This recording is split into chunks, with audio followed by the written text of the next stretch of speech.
Another day, another instance of me having to run the box fan on because it's in the high 30s. And this isn't gonna be the worst of it.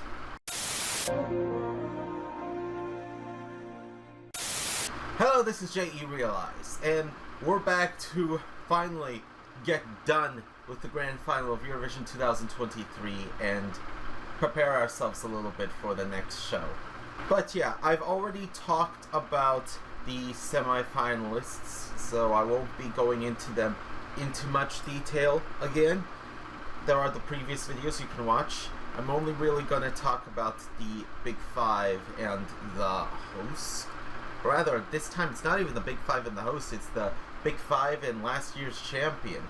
That's odd. I'm also going to cover more or less what happened in the contest, to the best of my ability, really, because there was some stuff that was more interesting than others, let's be fair. But first we get into the contest first. We start off with this nice opening number, Kalush Orchestra performing Stefania, but a lot of other people providing musical help in performing out the song, which ends up that song being longer than it normally would be. And you get this nice view of Liverpool and all that sort of stuff. And then they finally show up in the arena, and yeah, I don't really know how else to describe this. But let's move on to the intro. We have our three hosts in Graham Norton. I knew Terry Wogan had to run back and forth between the 1998 stage and the commentary booth, but wow, this is, I mean, good for you, Graham Norton? To be fair, the reason we didn't see Graham Norton in the semifinals is because he doesn't do commentary on the semifinals. But yeah, they introduced the show, and we get told that Luxembourg is coming back to the contest for next year. I'll believe it when I see it. Honestly, I've been waiting for Luxembourg to come back for years, and I just honestly gave up. This is a real boy who cried wolf kind of stuff. And especially, they haven't performed in the contest since I've been alive, and that has me worried that I may actually die before Luxembourg comes back. Now a bit about the running order for those who may not know how that works in Eurovision. Since 2013, the broadcaster has more or less free reign to decide where the songs go, except for which half of the show they perform, and crucially, where the host country performs. This is a little bit complicated by the fact that Ukraine won last year, but the BBC is hosting. This is what we in the business call executive overteach. Johnny Weir would be so proud. As a rule of thumb, then, for how this running order is organized in the grand final, the first song that comes up is something meant to grab the viewer's attention. Not necessarily a winner, but just put there to start the show and get people excited.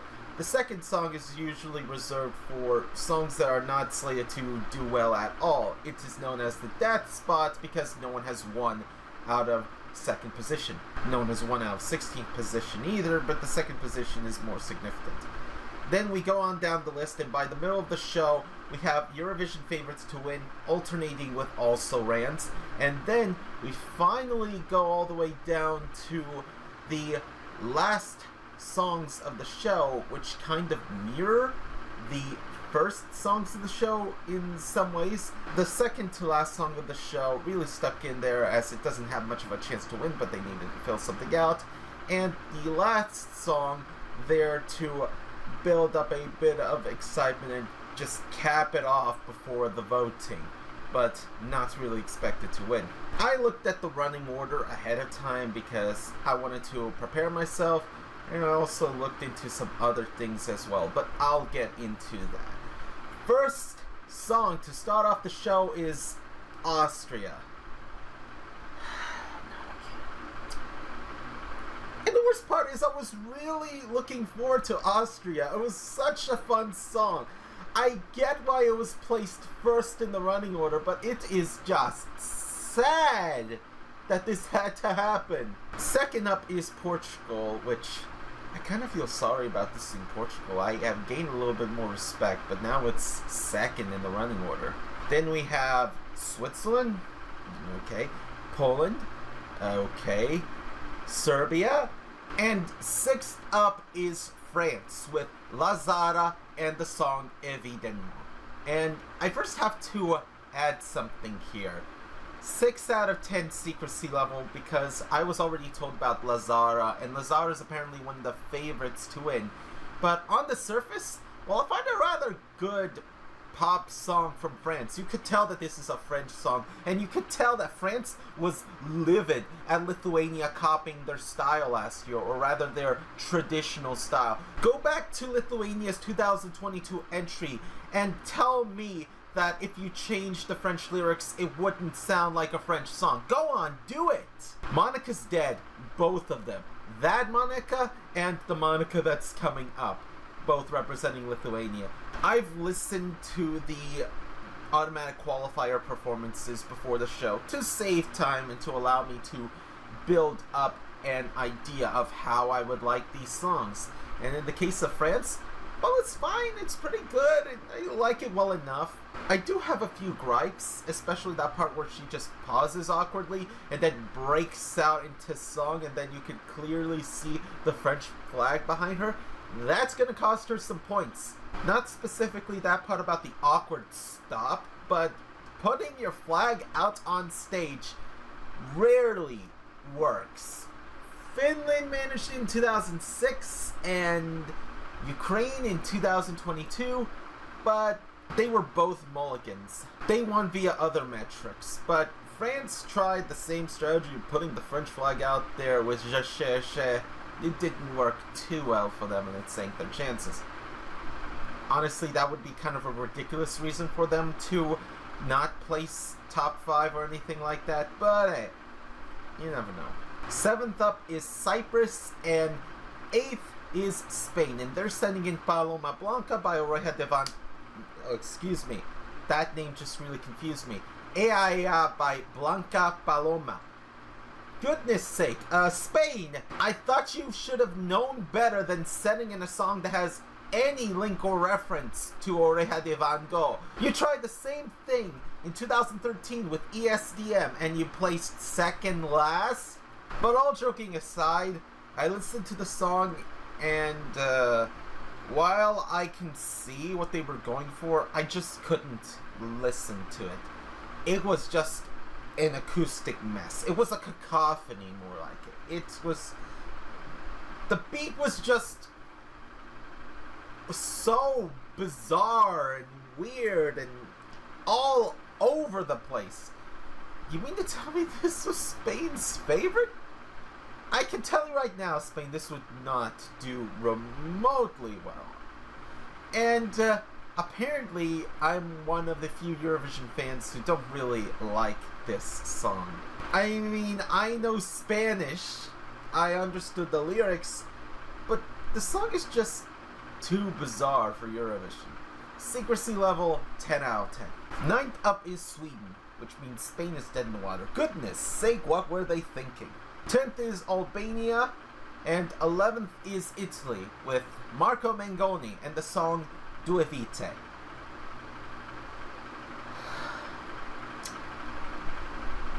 I wish I had more to tell you about this song. It's still not great. I'm just not sold on Marco Mengoni's style. It's a nice little ballad, and he really picks it up at some points, but it ultimately doesn't really capture my attention. Respect to the guy, but this ain't it. Secrecy level, 5 out of 10. It's this low on the ranking because my image of this song, based on L'Essentiale from 10 years ago, hardly deviated. 12th up is Estonia, and I just noticed there was a line in there saying, "I forgive myself for all the lies I said before." That's important, as I want to make a video about what the correct answer the media has to say to the question, when is it okay to lie? I feel that a lot of people out there just have no clue. 13th is Finland. What did I tell you? It's alternating between good picks for winners and also reigns. 14th is Czechia, 15th is Australia, and I have a crazy fan theory. Australia first competed in 2015.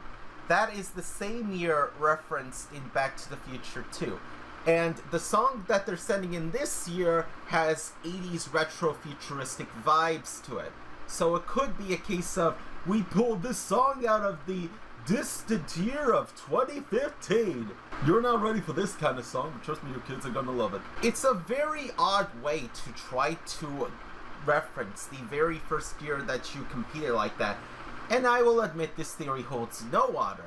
But considering that this is the last year under their current allowance to participate in Eurovision, and this could possibly be the last year they compete in Eurovision, what a way to go out on. Realistically, they're gonna come back.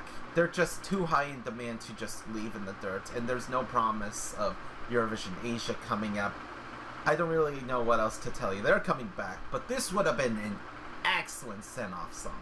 By the way, all the overthinking, it's your fault. You made me do this. 16th is Belgium, and 17th is Armenia. Then we have Moldova. Turns out Pasha Parfeni has been in the contest before, performing in 2012, and also I kind of screwed up his name in the first semifinal, and I should apologize for that. And 19th is Ukraine. Tvorchi with Heart of Steel. I gotta give respect to this song, this contemporary hip-hop number that they gave us. It's a very good enough to get a high placing as hosts, but not good enough to win kind of song. And it's a very tricky formula to get.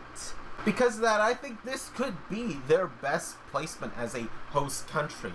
I mean, Time sabotaged their entry with that weird head thing. Why not go back to the countdown clocks? And Razum Nas Bahato was a regional thing. Secrecy level for Ukraine, 8 out of 10. I was kind of spoiled as to what the song would be called due to reading that Eurovision in 30 Minutes book. I didn't go into the appendices, so you should know. 20th is Norway, 21st up is Germany, and Germany sent in a bit of a hard rock song. Lord of the Lost, Blood and Glitter. I would say though that it's not going too hard on the hard rock element in an effort to try to be Eurovision enough. I think that may cost it, and I think it should have been reworked a little bit better. Secrecy level, 10 out of 10. 22nd is Lithuania, and it turns out Monica here has competed in 2015 as part of a duo. That brings us up to 4 previous contestants. I don't count backing singers like I didn't count the Mamas representing Sweden in 2019. 23 is Israel, 24th is Slovenia. Wait, this is the third to last slot. Why isn't Israel here again? Oh, because 25th is Croatia. Yeah, keep Noah Kirel away from those guys. That leaves us with number 26. Yes, there is a number 26 this year. United Kingdom. They sent in May Muller and the song I Wrote a Song. What kind of name is that? I wrote a song? I wrote a song? Are you begging for double zeros again? And what's worse, I listened to the song, it's okay for the radio, but for Eurovision it just doesn't fit. The singing is not particularly impressive. The song staging or anything like that is not great. The rap number isn't particularly cohesive with the rest of the song. Maybe she'll trend on the radio like Rosalind last year, but I have a feeling that this song may be May Muller's last one. Goodness sake. Secrecy level, 9 out of 10. I have heard of the person performing, but I don't know much else. With all those songs done, we are ready to open voting. And for the first time ever, I did vote. First off, just so you know, they kept the 50-50 split jury televoting, except televoting also has that rest of the world voting, which is in effect its own country.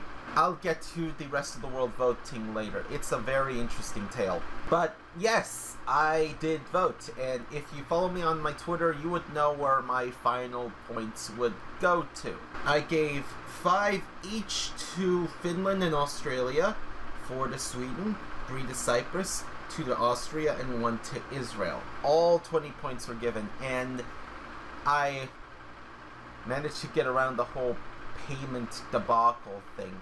I think if I do vote, I'll probably only just vote in the finals. Seems the most significant. And now we move on to the interval acts. You got some neat stuff here, including, I would say, this Eurovision showcase where they would bring up a lot of previous Eurovision contestants to perform other songs, and then they had this segment where You'll Never Walk Alone really brought me to tears. I'll give you respect for that one. I mean, I don't want to get too much into the interval acts because I kind of forgot about them, and while they're neat, they're not too important. But let's not focus on the grand final now. Let's talk about the Marcel Bezençon Awards. Yes, those awards. It's a way to give trophies to other participants, seeing as, you know, Eurovision doesn't give out a cash prize as it is. They don't give out bronze or silver trophies, and for a while, they hadn't even given out prizes to the composers of winning Eurovision songs. And what a good way to cap this off then with the Composers Award, which goes to the team that wrote Italy's song, including Marco Mengoni. Yeah, okay, sure, let's go with that. Next up, we move on to the Press Award song, which is won by Lorraine, and I gotta admit, that's a fair choice, mostly. But then Christer Björkman, who was the one giving out the prizes, I think, he said to Lorraine, do you want to go back down, or do you want to stay here? I, like Lorraine, was perplexed at that statement. And then he said it again, and I thought, oh, goodness sake, don't tell me she won the Artist Award, too! Not only did she win the Artist Award, but she's also the first person to win 2 Marcel Bezençon Artistic Awards. That one caught me by surprise. Then we move on to the OGAE Fan Award. The OGAE is a special Eurovision fan club, and they get to do their own voting on what songs they like the most. Tattoo by Sweden won out, followed by Finland, and then France, Norway, and Austria rounding out the top 5. Pretty respectable choices for the most part. Next is the Eurovision Award, which takes place of the Barbara Dex Award, and instead of worst dress, it's most striking notable outfit. I have just recorded this the Monday after the contest, so I won't know what the results are today, but I'll see if my future self can answer me that question. Thanks, past self! And yes, I am here to check the Eurovision Award information. Give me a moment while I type this up. I would imagine that Finland and Sweden would definitely be contenders for this one too. I mean, it's just all connected to each other for some reason. I found it! Finland wins! Oh my goodness sake! This is just getting so unbelievably cutthroat. Both sides just going at each other. Lorraine wins the Eurovision Song Contest proper, the jury vote, the OGAE Fan Club vote, and 2 of the 3 Marcel Bezençon Awards, while Cha Cha Cha won the televote, is becoming a Eurovision classic as we speak, and now Karia gets to walk away with the Eurovision Award. I just love this pettiness. You would think you won, but it's just so rich. Meanwhile, Croatia came in second. Just so you know, it's no longer called the Barbara Dex Award. Come on. Although, to be fair, it's a pretty standout outfit. Like, you wouldn't imagine these guys walking around in white tank tops and tiny whities now, would ya? And third is Belgium, which kind of comes out of nowhere, but you know what? Pretty spot on. Look at all that pink and white. What, did Dora Winifred Reed design your wardrobe for you? But yeah, we all have fun here. Back to you, past self. Thanks, future self. And now let's move on to the grand final results. I don't know what to tell you about the results of the jury. The jury announcements went about as well as you'd expect. There were some neat and notable moments, of course, but for the most part, Sweden was just leading, just pulled out a crazy lead ahead of everyone else, at points even scoring more than the next two spots combined. In the end, she ended up with 340 jury points. That is insane. And I know a lot of people are going to call foul on this one because it's effectively a coronation. And I do kind of get it. But, I mean, I don't really know what else to say. I will tell you, though, that the race for second was a lot more exciting, going down between Italy and Israel, with Finland making a struggle up the jury vote over time. In the end, Israel just barely squeezed past Italy by 1 point. And at the bottom, we have Germany with 3 points. Somehow, Croatia got more points than them. Are you kidding me? As for moments in the jury votes, there wasn't much notable. I mean, there were a few. A lot of people have their favorites, but the ones that struck out the most to me was Iceland, for instance. One of the participants from Hatari was presenting the votes, but he was wearing a face mask. He took off that face mask to reveal another face mask. Okay, then he took off that other face mask to reveal yet another face mask. And then he finally unzipped the last face mask to say ominously, Australia. I mean, it was cool that Australia got some 12 points from the juries. They didn't get a whole lot. And then very late into the juries, we went to Greece. And at that point, we all expected Greece to give Cyprus 12 points, and honestly, I wanted them to get 12 points wholeheartedly because they sent in a damn good performance.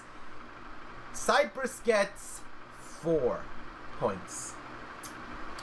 4 points? 4 whole points? You're damned if you do, you're damned if you don't. Are you kidding me? Yeah, Cyprus didn't do too well in the voting either, but we'll get to that later. Oh, I forgot to mention how some of the voting works when presenting from country to country.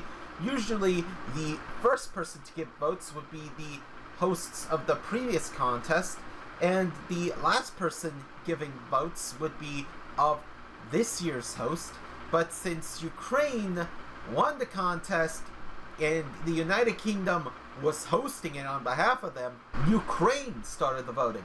And then we went to Italy, and then we went through the rest, and finally we concluded with the United Kingdom, presented by the just so illustrious Catherine Tate. Why do I recognize that name? But yeah, after all that, the final results for the top 5 are as follows. Estonia with 146 points, Finland with 150, Italy with 176, Israel with 177, and Sweden with 340. And at the bottom, the United Kingdom is 5th last, somehow, with 15 points. Serbia has 14, Poland has 12, Croatia somehow has 11, and Germany only 3. Now we move on to the televote, and honestly I don't have much to say about the preliminary televote. It's not terribly notable to me. The lowest score in the public vote was Spain, though, with only 5 points. And they had something like 95 points in the juries, which was exceptionally high. And you want to know what's the most funny about all this? 2 of Spain's televote points were from the rest of the world. Read Latin America. Yes, the rest of the world voted, but Latin America had to be responsible for some serious heavy lifting. In fact, rest of the world voted the most for Israel. Looking through the list, they gave 1 point to France, 2 points to Spain, 3 points to Croatia. You are gotta be kidding me. 4 points to Norway, 5 points to Ukraine, 6 points to Albania, 7 points to Sweden, 8 to Armenia, 10 to Finland, and finally 12 points for Israel. But now I'm going to go through the final full results for the bottom 5. 26th place is Germany with 18 points. 25th is the UK with 24. 24 is Serbia. 23 is Portugal. 22nd is Albania. 21st is Slovenia. 20th is Switzerland. 19th is Poland. 18th is Moldova. And Spain breaks us into the triple digits with 100 points at 17. 16th place is France with 104. And 15th through 10th is real interesting because they're all 9 points away from each other. Austria has 120 points. Armenia has 122. Croatia has 123. Cyprus is 12th with 126. Lithuania is 11th with 127. And the Czech Republic makes it to 10th place with 129. 9th place is Australia, though, with 151 points. I had hoped they would do better. 8th is Estonia with 168. Well, that's not nice. Honestly, I'm kind of miffed about this. Estonia's song, while nice sounding, was kind of bland and well overdone. And they just narrowly led Australia in both the televotes and the juries. And it's just kind of, you telling me that Storm by Victor Kron is generic, but not Bridges? Are you kidding me? Are you even on your own same wavelength? 7th is Belgium with 182 points. Well, that one came as a bit of a surprise here. Who would think that Love Power 2.0 would do this well? 6th place is Ukraine with 243 points, and 5th place is Norway with 268. That's a good spot for Norway, given the reception has been pretty warm, but not necessarily we think she's going to win. It's been a case of getting a good roundabout collection of points from everyone. Well, isn't that in the Eurovision spirit? But now we move on to the televote announcements, and in this case, Finland got from the public 376 points? Whoa! Well, that's certainly just... that was an explosion and a half right there. Wow! That was crazy. And at this point, Finland could still win, provided that Italy and Israel got hearty shares of points. Italy got 174 points from the televote, concluding their result at 350. They would place 4th. Israel got 185 points from the public vote, cementing them in a solid 3rd with 362 points. And finally, it was down to Sweden. Those were hearty point margins to give to Italy and Israel, but would those be enough? Because as it turns out, Sweden got 243 points from the televote, meaning that Sweden wins with 583 points compared to 526 from Finland. A lot of Eurovision fans were not happy about that. Although, I would say that eliminating a lot of jury bait songs with a 100% televoting semifinal and just advancing fan favorites would result in the juries grouping around fewer songs and giving more points to them, while the public are more split across more songs and give fewer points to each. Would that be enough to hand the victory to Finland? I don't think so, but it would have been closer. But there is some interesting things to point out in the semifinals, though. Let's go to those. Latvia turned out to be 11th in the televote. None of the others could make it even close, and Latvia missed out on a spot against Serbia, who had 37 points compared to Latvia's 34. Malta ended up being the big loser with 3 points, while Azerbaijan was close with 4. In semi-final 2, 2 countries got 0 points, that being San Marino and Romania, and I am not surprised by either of them. And in the case of 11th place, it wasn't even close. Iceland got 44 points, but 10th place, 74 points. And 10th place went to Estonia? Wait. How did Australia place in that televote? Are you kidding me? They won! They were the first place in that semifinal, and they got beat by a 10th placer of that same semifinal in the grand final show by both the juries and the televote. But hey, Austria came in second in that semifinal. Good for them. But yeah, getting back to the final votes, Sweden still walked away with second place in the televote, which is not bad. If you're complaining about Finland winning when you have voted heartily for Sweden, I don't really know what to tell you, guy. But looking at the list, it's really hard to make a placement of where to give the 6th place award. Ukraine was supposedly one of the favorites, and they did come in 6th, but honestly, I didn't think it would be realistic for them to win.